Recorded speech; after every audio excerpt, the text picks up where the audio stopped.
When Boston police officer John O'Keefe went to an after-party on a freezing January night, he was surrounded by people who should have known exactly what to do in an emergency. Other officers, friends, people connected to law enforcement. But by morning, John wasn't inside that house. He was outside, lying in the snow.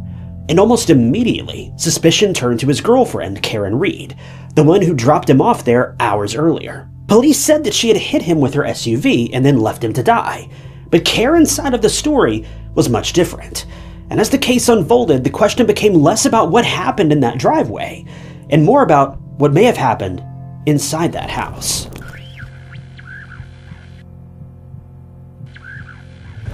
The man at the center of this case was Boston police officer John J. O'Keefe III. To his family and friends, he was JJ, or Johnny, a guy from Braintree, Massachusetts, who had built his entire adult life around law enforcement, family, and responsibility. John graduated from Braintree High School and went on to earn a master's degree in criminal justice from the University of Massachusetts. And by January of 2022, he'd spent nearly 16 years with the Boston Police Department. But the part of John's life that says the most about him has nothing to do with the badge. Years before this case, tragedy struck his family when both his sister and brother-in-law passed away unexpectedly. And when that happened, John stepped up in a way most people only talk about. He adopted his niece and nephew. From that point forward, he wasn't just their uncle, he became the person raising them, protecting them, and trying to give them some kind of stability after they'd already lost so much. By all accounts, John was the kind of man that people trusted. He was friendly, dependable, and loyal. He wasn't someone constantly chasing attention or causing drama. He seemed to live a fairly quiet life in Canton, Massachusetts, working and spending time with his family, and hoping to take care of the kids that he'd chosen to raise as his own. And then there was Karen Reed. Karen had been raised in Massachusetts and Virginia, and like her father, she built her career in finance. She worked as a financial analyst at Fidelity Investments and lived in Mansfield, Massachusetts.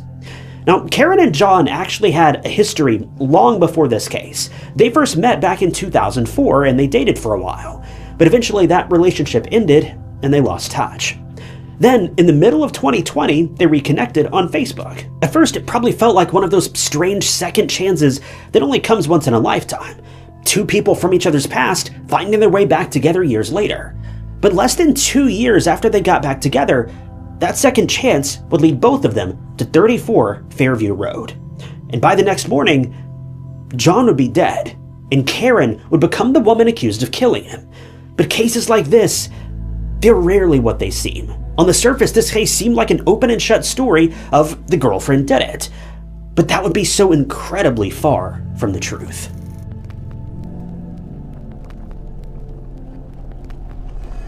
So it was January 28th, 2022, and Karen and John went out to a bar in Canton called CF McCarthy's. This was sometime around 9 p.m., and a couple of hours later, the couple took their night out next door to the Waterfall Bar and Grill, and it was there that the two met up with some acquaintances and friends of John's. Now, the weather in Massachusetts on this night, it was brutal. There was heavy snowfall, there was a blizzard right around the corner, and to top all this off, there was a storm brewing between Karen and John as well, as they'd gotten into a fight before the meetup at the bar with his friends. It was something about his niece and nephew and Karen spoiling her, and following this argument, Karen stormed off and went home and worked from home for the rest of the day. She talked to her dad on the phone too, and she told him about the whole fight with John. Internally, she was at war with herself. I mean, sure, she was angry, but she also wanted to spend time with her boyfriend and his kids. But now she was cooped up at home when she'd rather be with her boyfriend in Canton. Now, her dad wasn't too thrilled about her making that journey from Mansfield back to Canton in the snow, and he advised her to stay home, but she didn't. And at some point in the evening, John and Karen made up, and the two made plans to meet up at the bar, and that's exactly what happened. At the time of the bar closing, one of the men at the bar, Brian Albert, who was also a friend of John's as well as a fellow BPD officer, invited the couple to his home at 34 Fairview Road, where his son Brian Jr. was celebrating his 23rd birthday. Everyone agreed, and Karen and John get into her Lexus LX 570 a little after 12 a.m., and they made the drive over. The others reached the house first, and the Lexus pulled in about 8 minutes later, so sometime around 12:24 a.m., according to cell phone data. But one thing to know about this group and Karen, from what I could gather, is that she wasn't really familiar with these people. They were mostly people that John knew, and she was just tagging along as his date, and she was mostly just there to spend time with John.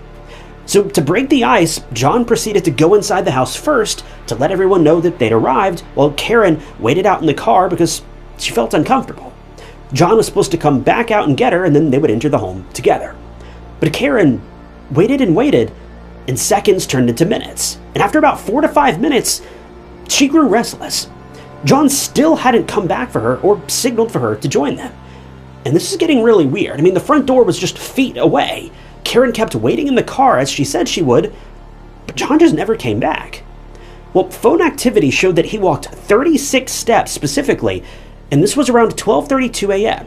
And after that, there was no activity on his phone until after 6 a.m. the next morning. So here Karen was, just waiting out in the cold car for a man who never showed up. So understandably, she got fed up with waiting. She assumed that John had either forgotten about her or was making some kind of weird power move, and she just left and went back to his home. She was already not really feeling up to going out in the first place, and now, everywhere she looked, the snowstorm was just getting worse and worse. So she left John there, she went home, and this was all confirmed via phone records. But after arriving home, she continued trying to call him, but he never answered. She left multiple angry voicemails, but really, what else could she do? By now, oddly enough, she'd convinced herself that John was cheating on her with another woman at Brian's house. And I know this may sound like it's totally out of left field, but she'd had suspicions leading up to this that John may have been unfaithful to her. But you've got to admit, cheating on your wife while she's just feet away from the front door waiting for you in the car, that would be a bold move, but regardless, this is where her mind went. Well, hours passed, and it was now around 4:38 a.m., and Karen, who eventually fell asleep, woke up and called John again. But just like a couple hours ago, he wasn't picking up his phone. That was when she really started to panic and decided to call Jennifer McCabe, one of their friends, and she asked about him. See, Jennifer had also been at the house that night, but according to her, she never saw John there, which was super weird because Karen literally watched him walk in the front door, and a bunch of other witnesses from the party at Brian's claimed that they saw Karen alone in the car at the time John was supposedly inside. Well, after hearing this, Karen had enough. She decided she was going back to Brian's house to figure out once and for all what was going on. So she grabbed her keys, got in her car, and raced over to the home. But as she was backing out of the driveway, she smashed her taillight on one of John's cars. And this was all caught on a Ring doorbell camera. Well, an hour later at 6 a.m., Karen, Jennifer, and another friend of John's, Carrie Roberts, arrived at Brian's house. But no sooner than they got there, they noticed something in the front lawn. It was a sizable lump near a flagpole. The lump was covered in snow, but as they brushed it away to see what lay beneath, they found John, lying out in the cold. Emergency services were called immediately, and according to some paramedics as well as Jennifer, Karen was heard saying, "I hit him," suggesting she'd accidentally run John over with her car. But here's the thing, this seemingly pivotal information was never put on any official police report. It was just hearsay, and he said, she said. And according to Karen, she stressed that she didn't say "I hit him." She said something to the effect of, "Could I have hit him?" or "Did I hit him?" But here's the thing, as Karen was leaving Brian's home that evening, her car did record a trigger event. And this is basically when your car detects that something dangerous has happened, such as a collision, the driver suddenly slamming the brakes, basically anything that would cause the car to jolt really hard. But the truth is, this trigger event could have been anything. It was snowing very heavily, and Karen admitted she had been drinking, as had everyone else at the house that night, and maybe she could have accidentally slammed her brakes a little hard when pulling out of Brian's driveway. So while this initially looks like definitive proof that she likely whacked John with her car and left him there in the cold with a head injury, it's really not proof at all. Hitting a simple bump in the road could trigger something like this. It happens all the time. But no one believed this at the time. After all, there was damage to Karen's taillight. She was drunk, she was angry, and in the eyes of police, it only made sense that she decided right then and there she was done with John, so she hit him with her car. When you add on her other beliefs that he may have been unfaithful, well, it all just adds up. But just keep all of this in mind for later. We'll get back to that. Because by now, rescue personnel had arrived, and John tragically could not be saved. After uncovering his body, rescuers found that he had a very serious injury to his head, and his arms were also covered in very strange scratches. The whole scene just looked weird. Karen was extremely emotional too, both in the background of the call and in front of everyone who was searching for him. And there was just a lot to unpack for the police. But things would only go downhill from here.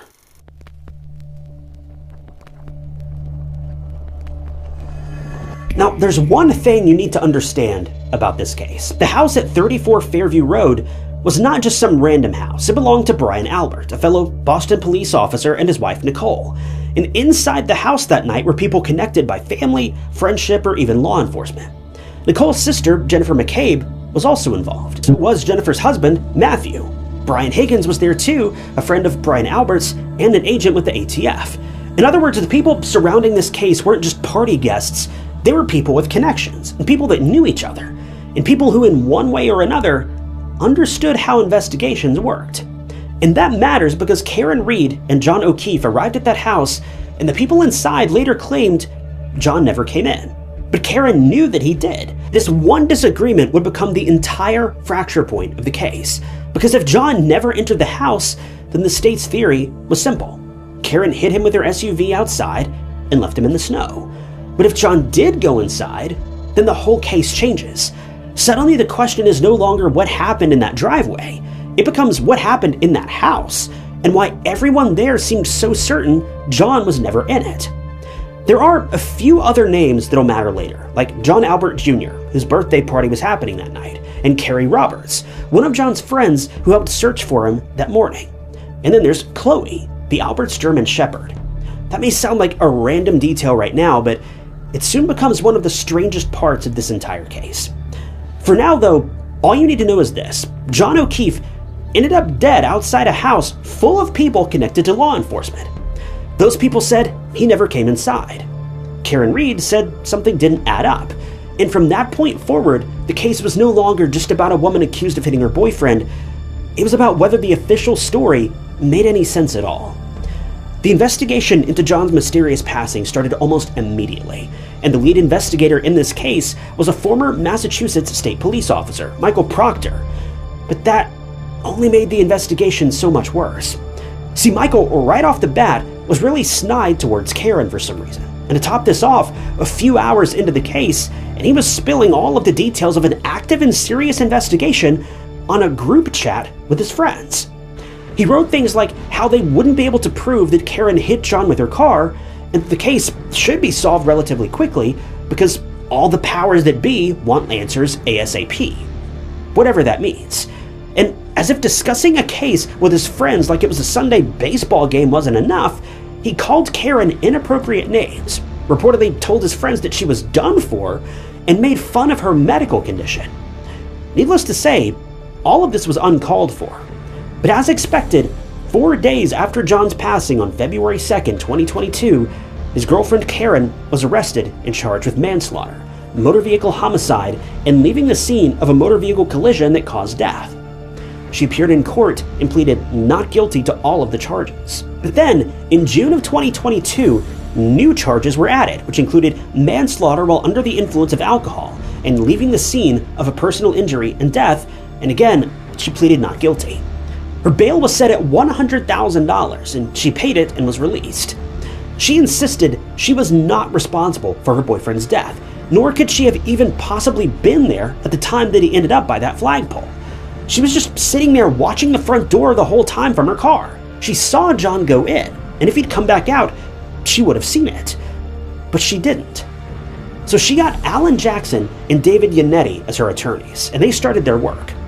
Surprisingly, around the same time as Karen's arrest, her attorneys were contacted by an anonymous man, later revealed to be a local private investigator by the name of Stephen Scanlon, who claimed that Karen was actually innocent, and it was actually Brian Albert and his nephew Colin who were responsible for John's attack and his subsequent death. The caller claimed that John was lured into the Alberts' residence, and something happened between him, Brian, and Colin, and that ultimately led to his unfortunate passing. And then Brian and an unnamed federal agent helped to drag him out of the house and onto the front lawn where he was eventually found. Now initially, this unnamed federal agent's identity was kept secret, but I'll tell you right now, his name was Brian Higgins.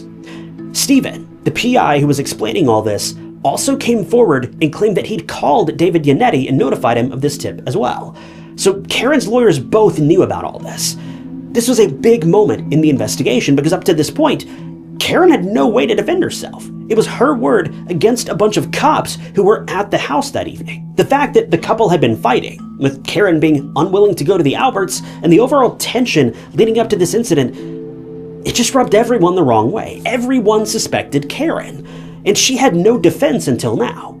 And supposedly it was their plan all along to pin this crime on Karen. They knew that she was drunk, and they knew that she was waiting out in the car all evening, and they knew she was angry. So it was about as clean of an explanation as there could possibly be.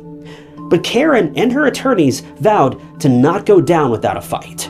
And sure enough, they'd found some truly disturbing revelations.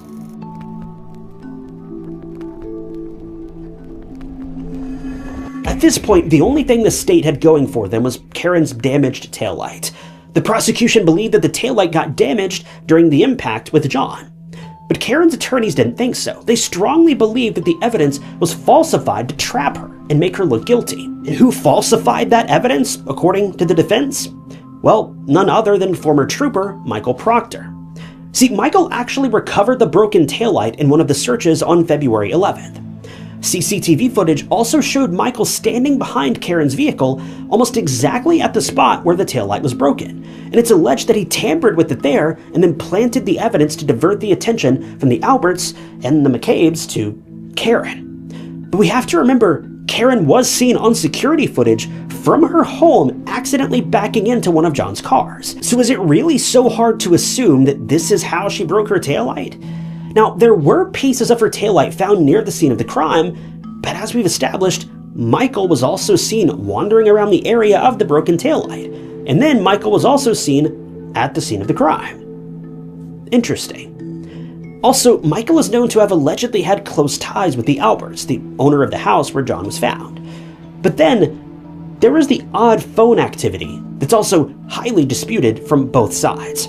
See, there was a supposed three-way butt dial that took place early on the morning of John's death. This started with Brian Albert calling Brian Higgins on his phone. The call itself was just a second long, and it was placed at about 2:22 a.m. This was less than 4 hours before John was found. And then 17 seconds later, Higgins was the one to call Albert, and the call lasted about 22 seconds. This didn't seem like a butt dial, but according to Higgins, it was exactly that. He claimed that the phone must have dialed Albert's number when he'd been fooling around with his wife in bed. But then Jennifer McCabe entered this whole fiasco too. See, during the drive to 34 Fairview, John and Jennifer talked on the phone as she was giving him directions to the Alberts' residence. This was all accounted for. What wasn't, though, was 7 inexplicable calls made by Jennifer to John between 12:29 a.m. and 12:50 a.m. Jennifer, just like Albert and Higgins, conveniently doesn't remember making these calls, but claimed that it must have been a butt dial too when she pocketed her phone. But interestingly, Jennifer had deleted those call records from her phone, and Brian Higgins destroyed his phone and got rid of it after the investigation began. How convenient. But speaking of Jennifer, she did another thing on her phone too. She made a very disturbing yet eerily fitting Google search sometime around the time of John's incident. But that specific timing is kind of unclear. But according to Karen's lawyers, they claimed that the search was made at about 2:30 a.m., the supposed time of John's attack. But what was this Google search about? Well, Jennifer searched how long it takes for someone to die in the cold.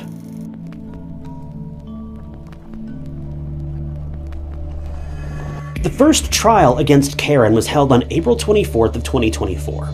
The state focused on the broken taillight and a bunch of evidence that they thought was consistent with Karen hitting John with her car, troubles in their relationship, infidelity, and supposedly flirtatious texts sent between Karen and Brian Higgins. The defense's claim rode on the cover-up theory. They claimed that Karen was being wrongfully framed for John's attack, and that it was actually the Alberts and the people in the house at the time who attacked and subsequently caused John's death.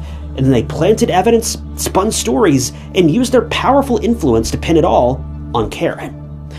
Everything from the way the investigation was handled, the mistreatment of Karen at the hands of the police, especially Michael Proctor, and John's injuries being consistent with those of a car collision, were part of the defense's argument. But eventually, on July 1st, the trial was declared a mistrial, with the jury unable to come to a unanimous decision on Karen's charges and conviction.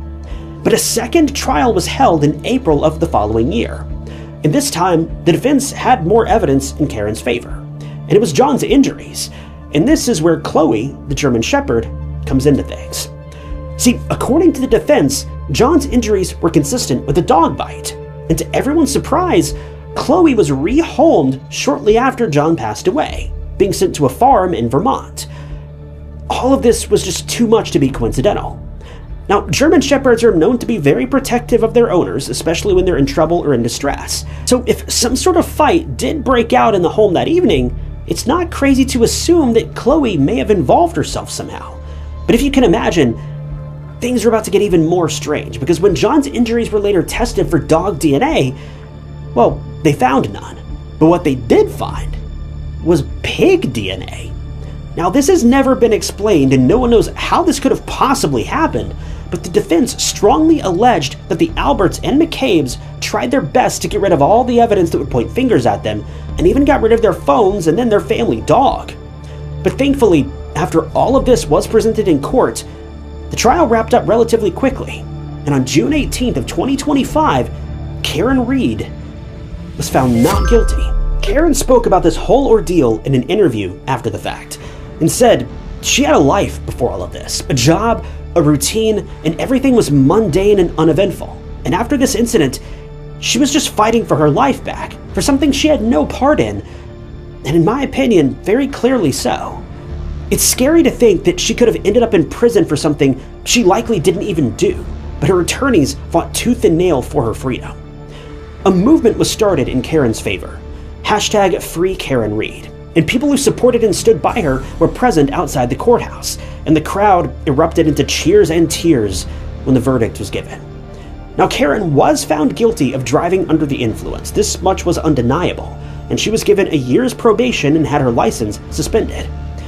And as of recently, well, John's family has also filed a wrongful death suit against her, whereas she's also filed a civil lawsuit against the Massachusetts State Police for misconduct and trying to frame her for her own boyfriend's murder. Michael Proctor was fired from his job in March of 2025 following his actions and the investigation into this case. And in December of that same year, Michael's certification was permanently suspended, preventing him from ever working in law enforcement again. It remains to be seen what becomes of the court case that Karen has filed, as well as the one that John's family filed against her. But ultimately, the outcome here is the same. No one knows what really happened to John. No one has been held accountable for his murder. But I think we can all agree on one thing.